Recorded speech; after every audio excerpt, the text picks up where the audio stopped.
Yo, what's going on guys? It is Cynnnical, and today for you guys I wanted to do a discussion video on a very important topic, one that I've been wanting to talk about for some time now, and I suppose that this is a topic that might raise a few sort of eyebrows and people may get a little bit agitated by this, but I'm sure most people will agree with me. Now remember, this video is completely based off of my opinions, my likes, my dislikes, and stuff like that. It is completely centered around what I feel and stuff like that. So hopefully you guys can respect that. I'm sure most people feel the way I feel about this topic. So yeah, but anyway, today for you guys I thought I would talk about the topic of no musical worlds in Kingdom Hearts 3. Now straight off the bat, most of you guys should already know that my most hated world or disliked world is of course Atlantica. Now for me personally, I absolutely despise of that world. I hate it a lot.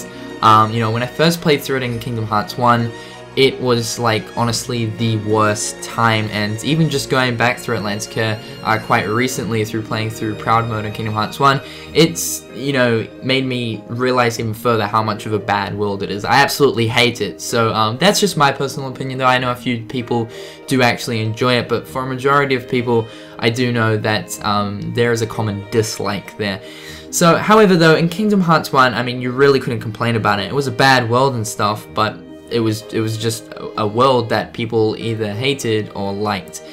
Now in Kingdom Hearts 2, Atlantica was something completely different. For one, it wasn't even a world, it was essentially a world for a mini-game. And of course that mini-game was singing, which is a little strange, which, you know, for me personally, when I first played that, I was like, okay, what the fuck is going on here? Like, the fuck is going on here, right? Now, I suppose in a way you could say that it was good because of the fact that Square Enix made it so that world was optional. If you guys don't know, you actually don't have to visit Atlantica if you just want to finish the game. Of course, if you want to unlock all the extra secret stuff, then you will need to do it, and, you know, to make like the ultimate weapon and stuff, you will need to finish Atlantica. For the most part, you actually don't need to actually go to Atlantica in Kingdom Hearts 2 to finish the game. But however, to be honest, for the time period that it took for Square Enix to develop Atlantica in Kingdom Hearts 2, I really wish they used the time it took to develop that world to make something else. Because, in my opinion, that has to be the worst decision Square Enix have ever made in Kingdom Hearts ever. Now, it's like, you know, it's almost as like I was actually playing Kingdom Hearts 2, and while I was playing it, I was actually doing Atlantica because I was trying to, you know, finish up everything and stuff like that and get the Orichalcum Plus, and my friend was in the room, and while I was doing the different musical things, they were like, okay, so why'd the game go from this sort of, you know, quite serious RPG and stuff, you know, looks really, really awesome, to this, you know, sort of singing mini game which is hardly taken serious in any sort of manner. And I was like, dude, really, I don't know. The developers were obviously high on something when they decided to add this in. Now, for the most part, I mean, people, this is why people give a bad reputation to Kingdom Hearts. I know Kingdom Hearts isn't for everyone. For me personally, I'm a huge fan, and most of you guys are too.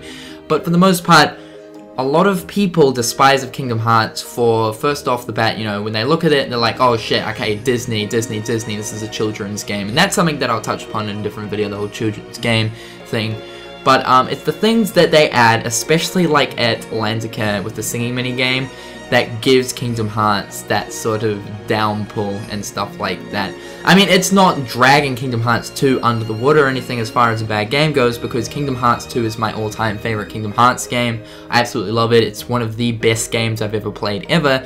But I just really do hope that Square Enix don't go ahead and make that same mistake for Kingdom Hearts 3. I really, really hated Atlantica. It was pointless just even having it there. I suppose you could say, you know, it was really a sort of bonus world in Kingdom Hearts 2. But, you know, for the time it took to develop that world, I really wish Square Enix did something maybe like, you know, how they did with Disney Town and Birth by Sleep, where it was rumble racing fruit ball and the ice cream minigame, in comparison to Atlantica and Kingdom Hearts 2, where it was just singing and it was very, very easy. You just had to press buttons, and it was just so stupid. Like, it took the seriousness out of Kingdom Hearts. I know Kingdom Hearts 2 really isn't a serious game. There is a few moments where it gets pretty intense and quite serious, but it definitely takes a lot of the seriousness out of the game, and yeah, it's something that doesn't really annoy me or anything. It's just, you know, I just thought that I'd bring this up because I definitely don't want that same thing happening for Kingdom Hearts 3. Now, honestly, I hope Atlantica doesn't make it into Kingdom Hearts 3 whatsoever, because I hate the world, even if it is just a minigame world to sing with Ariel and, you know, all her friends, or whether it's a world where it is like in Kingdom Hearts 1. I think the movies, as far as the story arc for that world in Kingdom Hearts, I think it's finished now, so that is a good thing.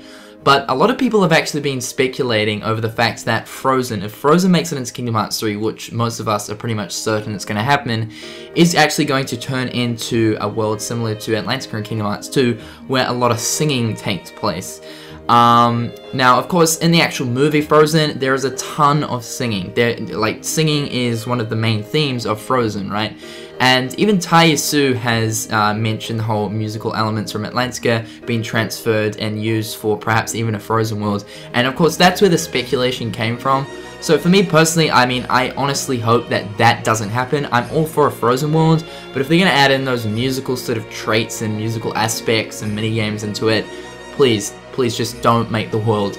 And it's very important for Kingdom Hearts 3 because of the fact that Kingdom Hearts 3, we know it's going to be a very, very dark game. It is the last installment in the Xehanort saga, so, you know, with all things, you know, things have to really be taken seriously, and I really just don't want, you know, one less serious thing in amongst all of these other sort of events happening in the game, which are extremely dark and serious, where, you know, in that corner you've got like, oh, this cheerful little singing, happy, good times and all that. But anyway, I suppose you could sort of count this as a rant or something like that. I just thought I'd give you guys this discussion video, share my thoughts, my aspects, my feelings towards the whole musical sort of mini-games and that whole Atlantica thing in Kingdom Hearts 2. I really, really despise it, and I hope that they don't do that with Frozen. I'm all for a Frozen world. I loved Frozen. I just hope that they don't do the whole singing thing with that world. But anyway, guys, share your thoughts and opinions in the comment section below. And until next time, guys, I'll catch you later. Peace. But before you go, I'm going to let you in on a little dark secret of mine. I actually sort of enjoyed Under the Sea.